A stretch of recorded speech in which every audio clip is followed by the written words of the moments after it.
Hello दोस्तों, I am D Kumar and welcome to your YouTube channel Dheeraj concepts. तो दोस्त, यदि आप मेरे वीडियो को पहली बार देख रहे होंगे तो मेरे चैनल को सब्सक्राइब कीजिए और बगल में जो बेल आइकन है उसको प्रेस कीजिए ताकि मेरे वीडियो का नोटिफिकेशन सबसे पहले आपको मिले। तो इसके पिछले वाले वीडियो में जो पार्ट 3 गया है आपको, उसमें हम जैक बोर्ड का मॉडल क्वेश्चन का सेक्शन सी सॉल्व करके दिए हैं और उसका वीडियो और आपको पीडीएफ डिस्क्रिप्शन में पीडीएफ भी दिए थे। उसी तरह से ये सेक्शन डी है और ये एक क्वेश्चन 5 नंबर का है। आपको 4 क्वेश्चन दिया हुआ है, मतलब 20 नंबर। ठीक है, अब इसका हम आज आपको तो वीडियो मिलेगा ही मिलेगा। आप डिस्क्रिप्शन बॉक्स में आप सर्च कीजिएगा तो यहाँ पर इसका हैंड राइटिंग जो है नोट्स, हैंड राइटिंग सॉल्यूशन भी दिया होगा इन 4 क्वेश्चनों का। ठीक है, तो आज मात्र हम 4 क्वेश्चन आपके पास लेकर आए हैं और वो चारों क्वेश्चन 5-5 नंबर का होगा और ये आपके लिए एक क्वेश्चन 5 नंबर, इसका मतलब कि मान लो कि 5 करोड़ के बराबर हो सकता है। ठीक है, क्योंकि ये लॉन्ग आंसर क्वेश्चन के कैटेगरी में आता है और लॉन्ग आंसर क्वेश्चन अगर आपका छूट रहा है तो आप एग्जामिनेशन से छूट रहे हैं, मतलब जो मार्क्स आपको लाना है वो मार्क्स आप अचीव नहीं कर पाएंगे। तो सबसे ज़्यादा आपको लॉन्ग आंसर क्वेश्चन पर ध्यान देना है कि लॉन्ग आंसर क्वेश्चन को हम कैसे समझें। अब बहुत अच्छा ढंग से, अब एकदम ईजी वे में और ब्रीफ प्रोसेस से हम आपको स्लोली आज चारों क्वेश्चन को सॉल्व करेंगे। तो चलिए, आपको स्क्रीन पर क्वेश्चन दिखाई दे रहा होगा और हम चलते हैं। जो नेक्स्ट क्वेश्चन, जो अभी का क्वेश्चन है वो हमारा मैट्रिक्स से क्वेश्चन है। लीनियर इक्वेशन आपको दिया हुआ है और उससे मैट्रिक्स फॉर्म में करके और उसमें हमको एक्स वाई जेड का वैल्यू निकालना है। तो चलिए देखते हैं हम उसी क्वेश्चन को। अब यहां देखिए 56 नंबर क्वेश्चन है। 3x - 2y + 3 z = 8, 2x + y - z = 1, 4x - 3y + 2z = 4 ये दे रखा है। और जब ये चीज आपको दिया हुआ है तो अब हम यहां पर ये देखेंगे कि अब यहां पे काम कैसे होगा। तो आप पीडीएफ में देखिएगा कि किस तरह से लैंग्वेज लिखा हुआ है, किस तरह से बनाना है क्वेश्चन को, ये चीज पर आप जरूर ध्यान दीजिएगा। तो यहां से हम सबसे पहले हम करेंगे क्या कि यहां पर लेट करेंगे a = क्योंकि इसको हम इस फॉर्म में हम लिख रहे हैं 3 2 4 -2 1 -3 3 -1 2 a = लिख लीजिए। ये मान लिए a = इतना, क्योंकि मैट्रिक्स मेथड से हमको कहा है कि क्वेश्चन को आप हमको सॉल्व करके दिखा दीजिए। और इसके बाद x = x y z, ये भी मैट्रिक्स के फॉर्म में लिख देंगे। एंड b = 8 1 4, इस तरह से हम आराम से लिख लिए। अब क्या है, तो यहां पर लिखेंगे I.E का मतलब होता है डेट इज ax = b। इसका मतलब कि ax = b कहने का मतलब हो गया कि यहाँ हम x = a इनवर्स × b भी लिखेंगे, इसी का वैल्यू निकालना है। तो कहो कि सर अब हम इन्वर्स निकालना शुरू करेंगे, आप क्वेश्चन का इन्वर्स निकालना शुरू करेंगे। तो हाँ, क्वेश्चन का अब हमारा क्या होगा, इन्वर्स निकलेगा। ठीक है, तो चलिए हम लोग इन्वर्स निकालना शुरू करते हैं और देखिए किस तरह से इन्वर्स निकलेगा। तो सबसे पहले ये क्वेश्चन है, इसका इन्वर्स निकालने के लिए भी मैट्रिक्स मेथड से, इसमें हमारा ज़रूरत क्या क्या चीज़ होता है। तो जो ज़रूरत होने वाला चीज़ है वो, इसका सबसे पहले हम कोफैक्टर पता करेंगे। कोफैक्टर निकल जाएगा तो फिर हम उससे हम क्या करेंगे, ट्रांसपोज करके एडजॉइंट निकाल लेंगे। एडजॉइंट निकालने के बाद हम इसको फार्मूला पर, ए इनवर्स के फार्मूला पर पुट कर देंगे तो हमारा आंसर गेट हो जाएगा। तो अब देखिए यही मैट्रिक्स है, इसी का इनवर्स निकालना है, क्योंकि b है इसे मल्टीप्लाई करा लेंगे। x में आपका दिया हुआ है x y z। तो चलिए अब इस 3 × 3 ऑर्डर का जो हमारा मैट्रिक्स है, इसी का हम अब इनवर्स निकालते हैं। अब इनवर्स निकालने का प्रोसेस हमारा क्या है, तो सब देखिए ये मैट्रिक्स दिया हुआ है a =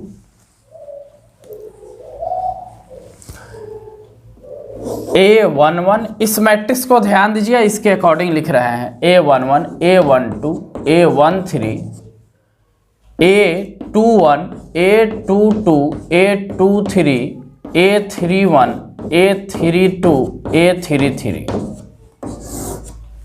क्वेश्चन काफ़ी लंबा हो जाएगा, उसके लिए आपको अकबकाना नहीं है। इसी का इक्विवेलेंट हम लेट कर लिए।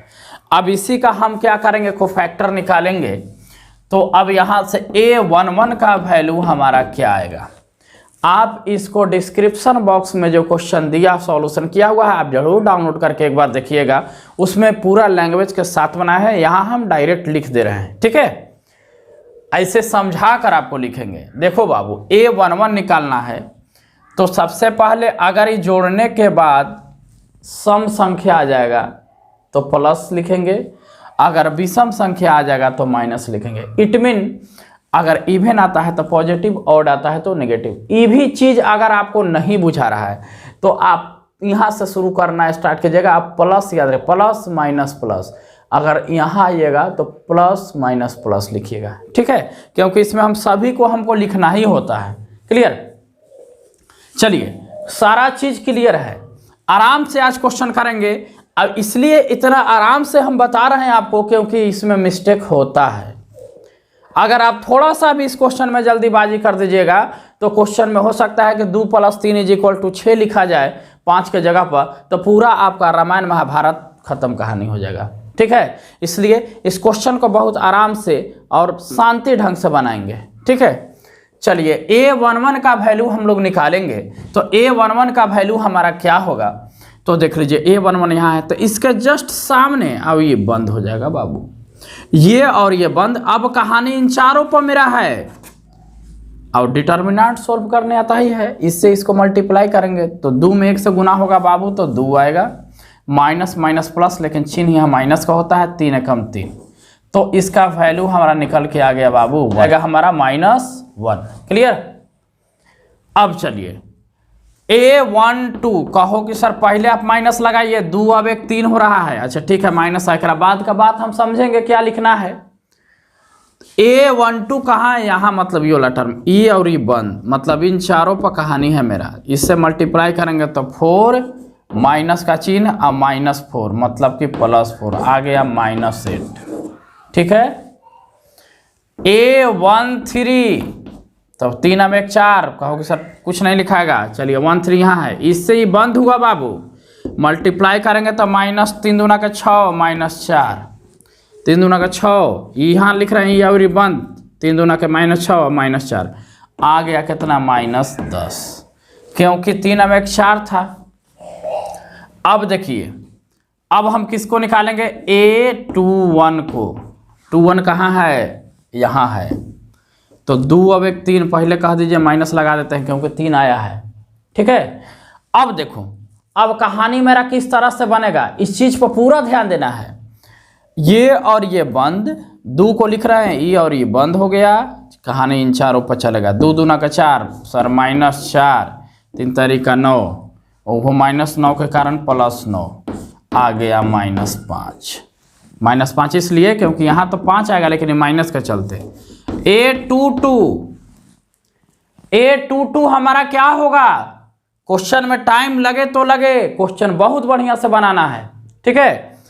A22 यहाँ है, मतलब इस पे देखना है। अच्छा, प्लस होगा, ई और ये बंद, बाकी चारों लिख लेना है। ई और ये बंद हो गया, चारों को लिखना है। 3 दूना के 6 और -12 आ गया -6। A23, 2 1 3, पहले माइनस लिखेंगे।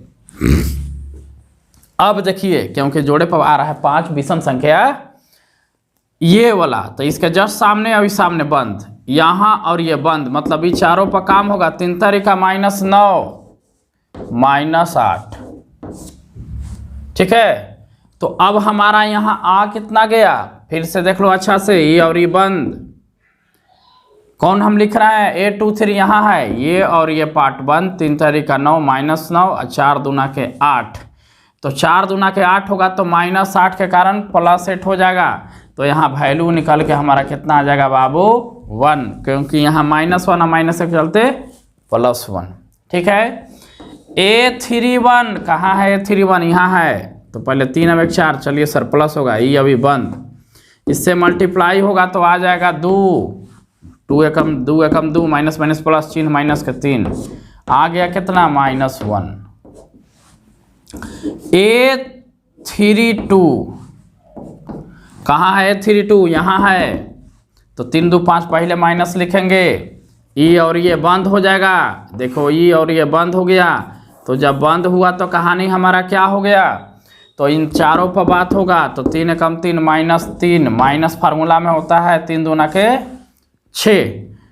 अब यहाँ पे हमारा आ जाएगा कितना बाबू? तो 9, क्योंकि 6 3 9, माइनस माइनस प्लस, अब प्लस करेंगे तो भी माइनस में, यहाँ से माइनस हो जाएगा। तो अब चलते हैं A33 में हमारा क्या होगा? 3 3 6 प्लस होगा, इसको लिखना है, ये अभी बंद, तो 3 एकम 3 -4, तो +4 आ गया कितना? 7।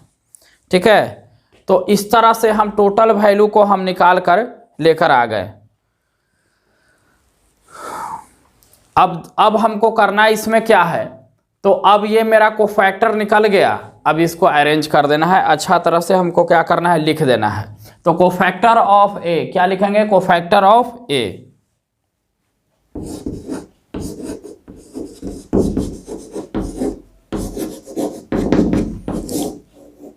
लिख दीजिए -1 -8 -10, क्योंकि ऐसे ही लिखा हुआ है। फिर चलेंगे यहाँ से -5 -6 1 -1 9 7, ये कोफैक्टर निकल गया बाबू। लेकिन इसी से मतलब नहीं है, हमको इससे ज़्यादा चीज़ से मतलब है। हमको निकालना क्या है? Adjoint of A. Adjoint of A, तो एडजॉइंट ऑफ ए निकालने के लिए हम कहानी क्या लगाएंगे? तो इसको ट्रांसपोज कर देंगे, तो कीजिए ट्रांसपोज, -1 -8 -10, और यहाँ हो जाएगा -5 -6, एक में सटा के नहीं लिखेंगे, सोशल डिस्टेंसिंग का ख्याल रखेंगे जैसे कोरोना में रखे थे। ठीक है, यहाँ भी सोशल डिस्टेंसिंग इसके बीच में होना जरूरी है। एडजॉइंट निकल गया। अब हम इसको देखेंगे, ये जो दिया हुआ है कि एग्जिस्ट कर रहा है कि नहीं, इन्वर्स के एबल है कि नहीं, इसका इन्वर्स निकलेगा कि नहीं निकलेगा। ठीक है, तो चलिए काम शुरू करते हैं। तो वैल्यू ऑफ ए निकालेंगे। अब value of a non singular matrix होना चाहिए। नॉन सिंगुलर कहने का मतलब कि 0 के इक्विवेलेंट नहीं होना चाहिए। तो चलिए निकालते हैं, इसका वैल्यू क्या मिलने वाला है। आप यहाँ से देखिए, स्टार्ट करते हैं चलना 3 से। 3 इंटू ये और ये बंद, ये पार्ट और ये पार्ट बंद हो जाएगा, तो यहाँ से मल्टीप्लाई होगा, तो 2 minus minus minus plus, minus minus plus पहले ही, तो 3 हो जाएगा बाबू, माइनस तो ये +2 हो जाएगा क्योंकि -2 दिया हुआ है, ये और ये बंद, तो 2 दूना का 4 और +4, फिर प्लस आ जाएगा 3, कितना लिखेंगे? ये और ये पार्ट बंद, ये पार्ट और ये पार्ट बंद, 3 दूना के 6, -6 ना -4।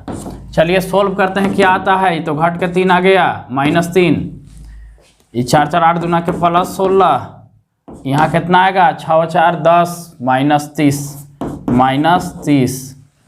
अब यहाँ से कितना आ जाना है? -33 + 16 घटाओ तो 9, आ कितना जाएगा? 7 6 13, मतलब -17। Value of A is not equal to 0। आ गया कितना? -17। अब हम इनवर्स निकालने के लिए एबल है, तो A inverse is equal to होता है adjoint of A by value of A. अब यहाँ 1/-17 लिखाएगा बाबू। अब एडजॉइंट लिखाएगा कितना? -1 -8 -10। ध्यान दीजिएगा, -5 -6 1 -197। चलिए ये मेरा हो गया।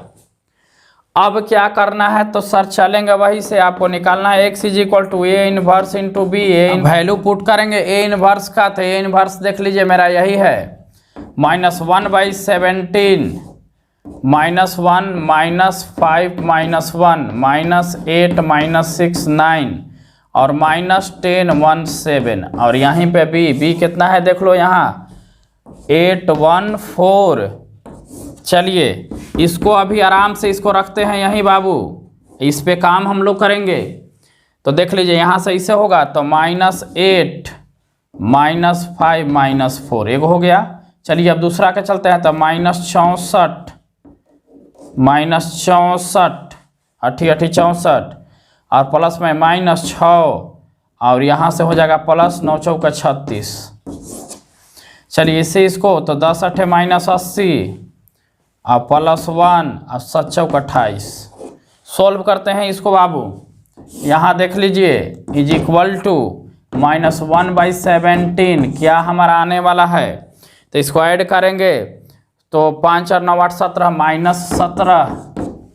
इसको हम सॉल्व करेंगे तो पहले 64 और 6 70 में से 36 गया, 70 में से 36 जाएगा तो आ जाएगा 34। 30 30 60 6 34 -34। अब इसको ऐड करेंगे तो पहले 29 28 1 29 एक में से 29 घटेगा तो 29 घटेगा तो हमारा आ जाएगा 51 5 2 7 -51। ठीक है, अब इससे सब में मल्टीप्लाई होगा बाबू, तो इतना से इसको मल्टीप्लाई करेंगे, माइनस माइनस प्लस 1 आ जाएगा, इसमें माइनस माइनस प्लस 17 दूना का 34, इसमें 17 दिया 51। यह तो आया बाबू x का value, x is equal to, जो कि आप x इज इक्वल टू क्या माने थे, x y z is equal to 1 2 3। ठीक है, ध्यान दीजिए। अब यहाँ से सभी को वैलेंट हो जाएगा तो x is equal to 1 y is equal to 2 and z is equal to 3। यही हमको आंसर चाहिए था, यही हमको आंसर लाना था बाबू। ठीक है, आंसर के फॉर्म में हमको यही देना था और ये आपका आ गया आंसर में। अब आप मेरा PDF देखिएगा। ठीक है, तो किस तरह से क्वेश्चन में लैंग्वेज लिखना है वहाँ से आप देख लीजिएगा। ठीक है, स्पेस कम के कारण, लेकिन फिर भी हम 90% चीज़ को कवर कर लिए। ठीक है, तो आप इसको आराम से स्क्रीनशॉट लीजिए। देखते हैं नेक्स्ट क्वेश्चन। चलिए दोस्तों आ गए हैं नेक्स्ट क्वेश्चन पर। क्वेश्चन नंबर आपका हो जाएगा 57। तो 57 और ये क्वेश्चन में निकालना क्या है, local maxima and local minima. और ये NCERT 6.5 का तीसरा का 5वां नंबर क्वेश्चन है, जो कि आपको प्रिंटेड मिस्टेक है, जो कि आपको क्वेश्चन प्रिंट करके गलत दिया हुआ है। इसका सही ये है ना, यहाँ 2 चला गया है, यहाँ 3 आ गया है। ठीक है, तो आप क्वेश्चन में देखे होंगे, अगर आप बनाए होंगे तो आपको प्रॉब्लम हुआ होगा। तो ये क्वेश्चन NCERT का, इसके पिछले वाला भी क्वेश्चन NCERT का जो है ये आपका 28 नंबर क्वेश्चन था एग्जाम्पल का। तो चलिए देखते हैं हम इस क्वेश्चन को बनाएंगे कैसे, क्या कॉन्सेप्ट अप्लाई करेंगे इस क्वेश्चन के लिए, क्या हमको करना होगा। क्योंकि आज सारा क्वेश्चन बहुत आराम से हम करने वाले हैं, क्योंकि 4 ही क्वेश्चन पढ़ाना है। ठीक है, अब लोकल मैक्सिमा और लोकल मिनिमा निकालने के लिए करते हम क्या हैं, और मैक्सिमम और मिनिमम निकालने के लिए क्या करते हैं, और लोकल मैक्सिमा और लोकल मिनिमा क्या है, और लोकल मैक्सिमम वैल्यू और लोकल मिनिमम वैल्यू क्या है। ये चीज़ अगर आप पढ़े होंगे तो आपको नॉलेज हुआ होगा। ठीक है, खैर कोई बात नहीं है, हम लोग सारा चीज़ को यहाँ पे कर लेंगे। हमको पता होता है कि किसी भी तरह का फंक्शन दिया हुआ है और उसमें आपको लोकल मैक्सिमा या लोकल मिनिमा फाइंड करना है, या मैक्सिमम वैल्यू या मिनिमम वैल्यू फाइंड करना है, तो सबसे पहले हम फंक्शन को डिफरेंशिएट करते हैं। चलिए फंक्शन को डिफरेंशिएट करते हैं। यहां से हम निकालेंगे f डैश x, क्या आएगा 3x² minus 12x plus 9। Clear हो गया। अब यहां के बाद हम यहां पे क्या करते हैं, तो यहां से क्रिटिकल पॉइंट फाइंड करते हैं। ठीक है, वो क्रिटिकल पॉइंट हमारा क्या होगा, तो हम f डैश x के 0 को इक्विवेलेंट करके यहां से हम पॉइंट निकालते हैं, और उसी पॉइंट पर वो लोकल मैक्सिमा और लोकल मिनिमा पॉइंट होता है, और उसी पॉइंट पर जब हम फंक्शन में वैल्यू को पुट करते हैं तो लोकल मैक्सिमम और लोकल मिनिमम वैल्यू फाइंड होता है। चलिए उसको हम लोग देखते हैं। ठीक है, क्योंकि और इसके बाद फिर हम क्या करते हैं, इसके बीच में ही डबल डिफरेंशिएट करते हैं, उससे हमको पता करता है कि किस पॉइंट पर मैक्सिमा है और किस पॉइंट पे मिनिमा है। चलिए आइए देखिए। तो यहाँ पे हम एफ डैश एक्स जब निकाल रहे हैं 3 कॉमन कर लिए तो X square minus 6x plus 3। अब एफ डैश एक्स को 0 के बराबर करेंगे तो X square minus 6x plus 3 is equal to 0 आ जाएगा। ठीक है, सॉरी यहाँ पे 4 आ जाएगा बाबू। ठीक है, यहाँ पे 4 लिख लेंगे। अब यहाँ इसका हम x का वैल्यू निकालेंगे तो देख लीजिए क्या मिलने वाला है, x square minus 3x minus x plus 3। x common करेंगे तो x माइनस 3, माइनस 1 कॉमन करेंगे तो x माइनस 3। अब देखिए x माइनस 3 और x minus 1 is equal to 0, मतलब x is equal to 3 and x is equal to 1। अब ये हमारा पॉइंट पता हो गया कि x is equal to 3, x is equal to 1। अब ये 3 और 1 पर पता करेंगे कि किस दो वैल्यू पर लोकल मैक्सिमा है और लोकल मिनिमा है, या फिर सिर्फ मिनिमा ही है। तब क्या करेंगे कि नाउ हम डबल डिफ्रेंशिएट करेंगे बाबू। तो पहले से डिफ्रेंशिएट होकर टर्म देख लो मेरा ये आया हुआ है। अब इसी को डबल डिफ्रेंशिएट करेंगे तो आपको पता है 6x माइनस 12 आ जाएगा। इट मीन 6 कॉमन करेंगे तो x minus 2 F double dash x. अब ये वैल्यू यहाँ पे, तो अब हम यहाँ पर एफ डबल डैश एक्स में पहले हम 3 रखते हैं। तो 3 रखने के बाद हमको देख लीजिए क्या मिलेगा। तो 3 रखने के बाद 6 इंटू 3 माइनस 2 मतलब हमारा आ गया 6, मतलब कि लेस ग्रेटर देन 0।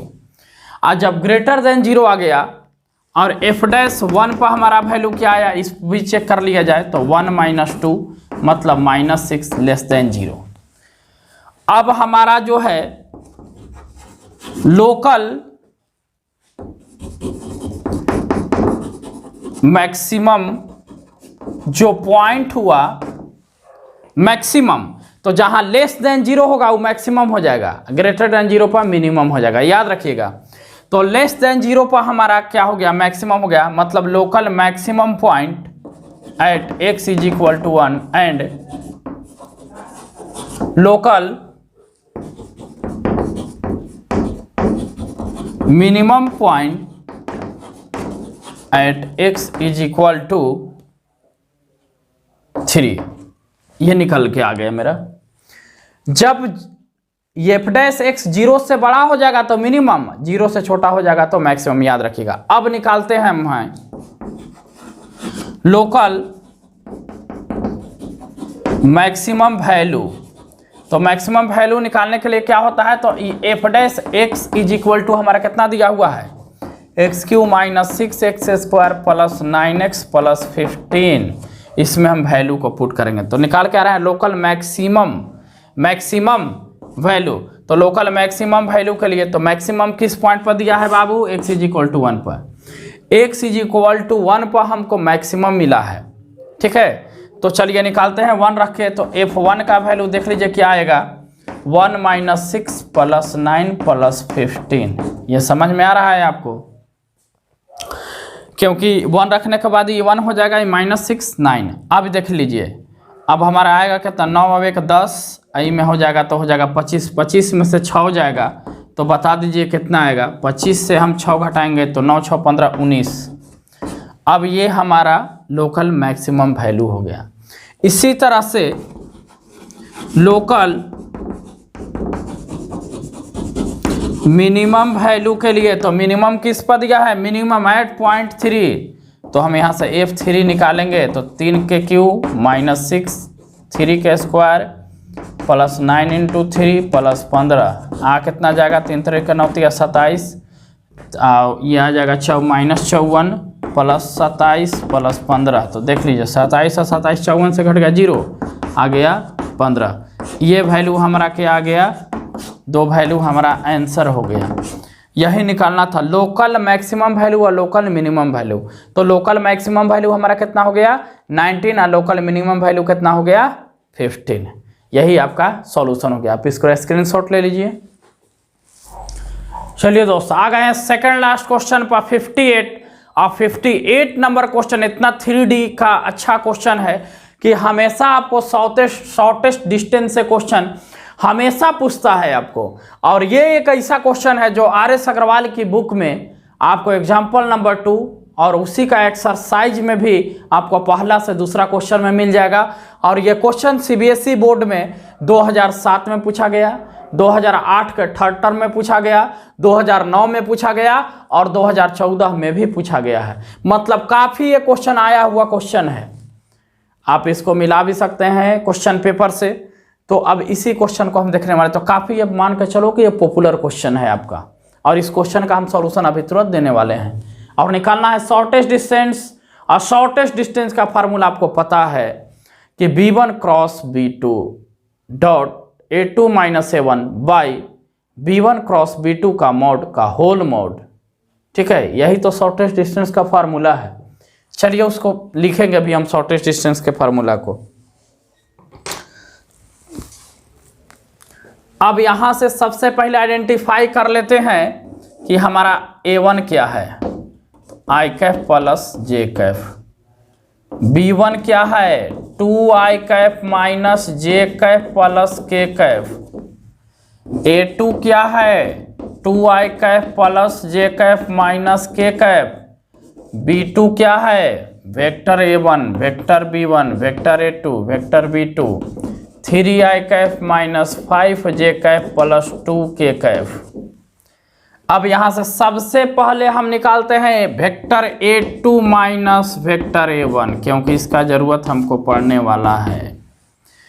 तो माइनस करेंगे तो i कैफ जे, अब यहां j से j कट जाएगा, ठीक है, तो आ जाएगा minus k Kaif.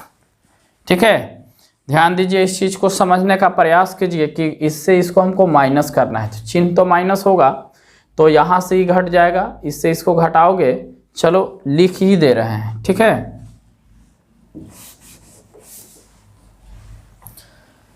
To I cap plus J cap minus K cap minus I cap plus J Kaif.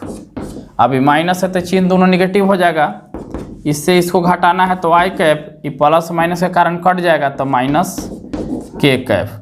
तो vector a2 minus vector a1 का वैल्यू हम पता कर लिए, क्या आ गया हमारा, आई कैफ माइनस के कैफ।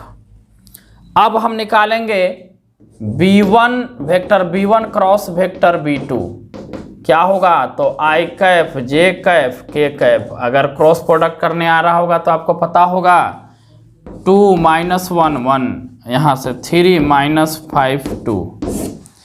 क्या करेंगे तो आई कैफ वही बात होगा, प्लस माइनस ये और ये बंद, तो यहाँ से माइनस 2 माइनस 5 तो प्लस 5 माइनस जे कैफ, ये और ये बंद, 2 दूना का 4 माइनस 3 प्लस के कैफ, ये और ये बंद हो जाएगा, माइनस 10 प्लस 3।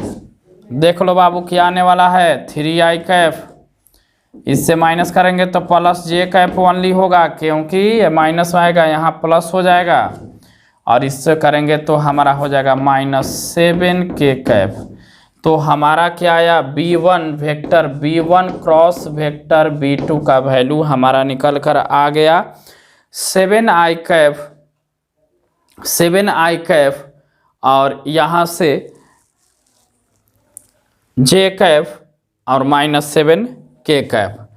सेकेंड वाला टर्म को फिर से देख लेते हैं, इससे इसको बंद करेंगे तो 2 दूना का देख लो बाबू, यहाँ 4 हो जाएगा, 2 दूना का 4, क्योंकि ये और ये पार्ट बंद है, 2 दूना का 4 माइनस 3, तो यहाँ भी हमारा कुछ आने वाला जो चीज़ है माइनस जे कैफ। ठीक है, माइनस जे कैफ। अब ये माइनस जे कैफ हमारा आ गया, काम हो गया।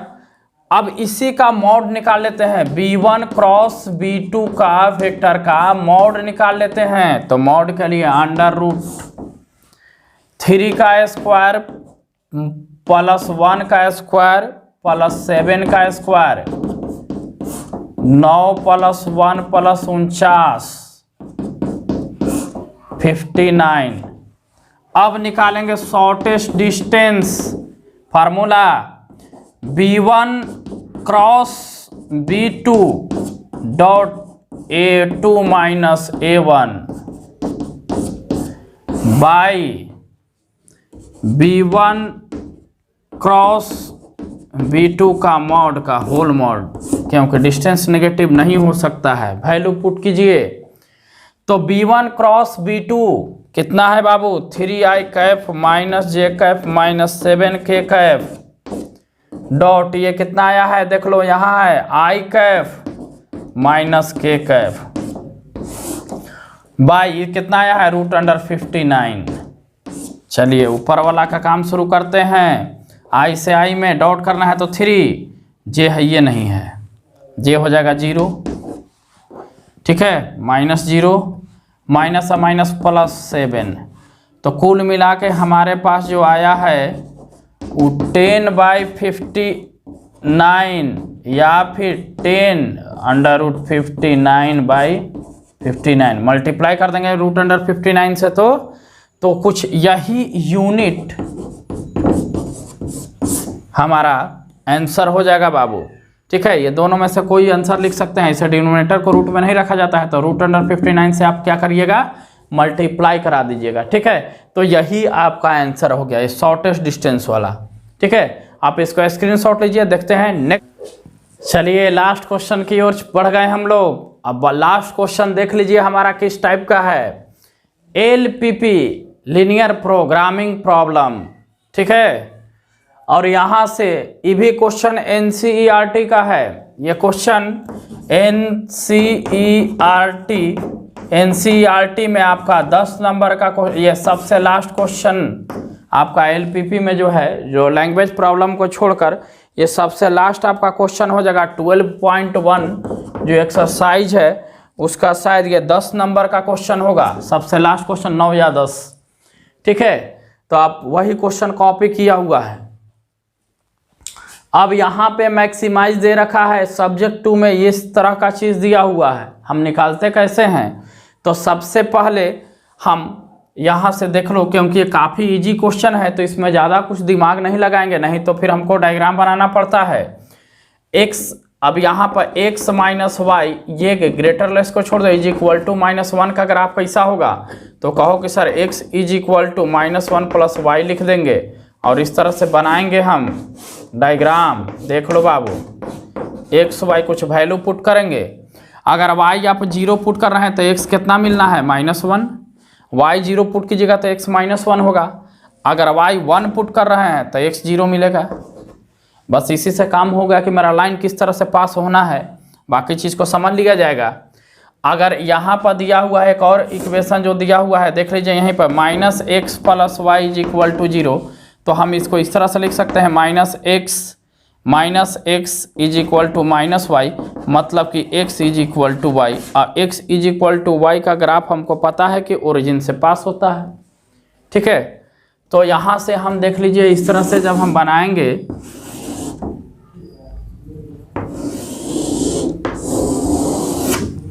एक्सिस ये मेरा हो गया x डैश y डैश तो देख लीजिए हमारा कहानी कुछ क्या बनने वाला है। अब यहाँ पे पहले नोट कर लो यहाँ 1 2 3 यहाँ -1 -2 1 2 3 -1 -2 एक तो यहाँ से देखिए कि कोऑर्डिनेट बनेगा -1 0। अच्छा एक कोऑर्डिनेट बना -1 0 एक कोऑर्डिनेट बना 0 1 ये होगा कहाँ सर 0 1 यहाँ होगा -1 मतलब एक लाइन जो होगा हमारा इससे पास करेगा। ठीक है और एक लाइन हमारा ओरिजिन से पास करेगा इस तरह से। दोनों लाइन हो गया। ये इक्वेशन भी हम लिख देंगे। ये कितना है x - y = -1 का और ये है -x + y = 0 का क्योंकि इसमें जितना x का वैल्यू रखोगे उतना ही y का तुम्हारा वैल्यू मिलना है। ठीक है अब देखिए अब रीजन बनाएंगे। अब कहानी पकड़ेंगे कैसे तो हम क्या करते हैं कि इन दोनों के 0 जगह पर 0 तो 0 - 0 दोनों के जगह पर x y के जगह पर 0 इस तरह से दिया हुआ है बाबू। अब बताओ 0 क्या ये सही है 0 > -1 क्योंकि 0 -1 से बड़ा है मतलब ये गलत है। तो ये हमारा लाइन जो है ये 2 पार्ट में बटा हुआ है कि इधर अब एक इधर। तो अगर ये सही होता तो ओरिजिन के साइड में आता। देखो यहाँ मेरा ओरिजिन है तो ये तो गलत आ गया आइडेंटिटी ना। हम क्या करते हैं, एक्स और वाई के जगह पर 0 पुट करते हैं, बाकी कोई दिमाग नहीं लगाते हैं। ठीक है, 0 पुट करेंगे तो यहाँ, तो ये जो हमारा रीजन हो गया, ये पूरा लाइन हमारा इधर का रीजन बन गया। मतलब कोई भी सेटिस्फाइड वैल्यू, इधर वाला वैल्यू सेटिस्फाइड होगा बाबू। ठीक है, क्योंकि अगर चेक करना है तो कहो कि सर यहाँ एक पॉइंट लेट कीजिए, तो सपोज यहाँ अगर पॉइंट एक लेट कर रहे हैं यहाँ पे, तो x का वैल्यू -2, y का वैल्यू 2, x का वैल्यू -2, y का वैल्यू 2। अब चेक करो कि ये आइडेंटिटी सही है कि नहीं। तो अगर x का वैल्यू हम लेते हैं -2 और y का वैल्यू लेते हैं 2, तो -2, तो वैल्यू आ गया -2 + 2 आ गया 0। ठीक है, तो देख रहे हैं -1 से छोटा वैल्यू है 0, सही है। कोई भी वैल्यू रखोगे -1 से छोटा आएगा, या तो फिर -1 आएगा। तो -1 कब आएगा, जब भी पॉइंट पर बात होगा, इस लाइन पर बात होगा। ठीक है, तो ये चीज को आपको ध्यान देना है। अब चलिए सेकंड वाला में बाबू, यहाँ पर x और y दोनों है, तो x y की जगह पर 0 + 0 इज लेस देन 0 दे रखा है। अब यहाँ पर देख लो कि -0 है, अगर हम 0 रखते हैं तो कह रहा है कि 0 के बराबर या 0 से छोटा वैल्यू होना चाहिए, तो निगेटिव है। यहाँ पे 0 है, मतलब इन दोनों जगह पर हम 0 रख रहे हैं। तो आप कहानी को बहुत अच्छा से समझिए कि क्लियर कहाँ होगा, -x। अब यहाँ पर देख लो, ये दोनों 0, अगर x के जगह पर 0, 0 0, ये दोनों बराबर है। 0 0 बराबर कहने का मतलब कि लाइन पर ही हमारा होगा। ठीक है, ये लाइन पे ही होगा। अब यहाँ से हमको कहना है कि सर तब ये पूरे लाइन है, तो अब तो पता नहीं चला कहाँ 0 है, दोनों एकदम बीचों बीच है। तो ओरिजिन साइड हमको कहाँ, कैसे पता चलेगा कि ये 2 पार्ट में इसको हम बांट दिए, कि ये पार्ट है कि ये पार्ट। ठीक है, तो हम यहाँ से आप सीधे देखिए कि निगेटिव है इज लेस देन 0, इसका मतलब कि ये बात 0 से इधर कोई भी वैल्यू आएगा, ये छोटा है, सही है, तो ये ओरिजिन के साइड में आएगा, मतलब इधर आएगा, ओरिजिन से ऊपर ये नहीं जा सकता है। तो कुल मिलाकर हमारा कहानी कुछ इस तरह से बन गया। ठीक है, रीजन इस तरह से। तो अब तो यहाँ फेसिबल रीजन, क्योंकि दोनों का इंटरसेक्टिंग पॉइंट से जो बनता है उसी को हम फेसिबल रीजन कहते हैं। तो यहाँ तो कुछ बन ही नहीं रहा है। ठीक है, तो इसका कुछ ग्राफ, अगर हम फर्स्ट क्वाड्रेंट की बात किए करें तो ग्राफ कुछ इस तरह से होगा, इतने ही दूर में। बस ये पार्ट को पूरा कलर कर दीजिए, ये पार्ट पूरा कलर कर दीजिए। तो यहाँ पर लिखेंगे कि it has no feasible region, it has no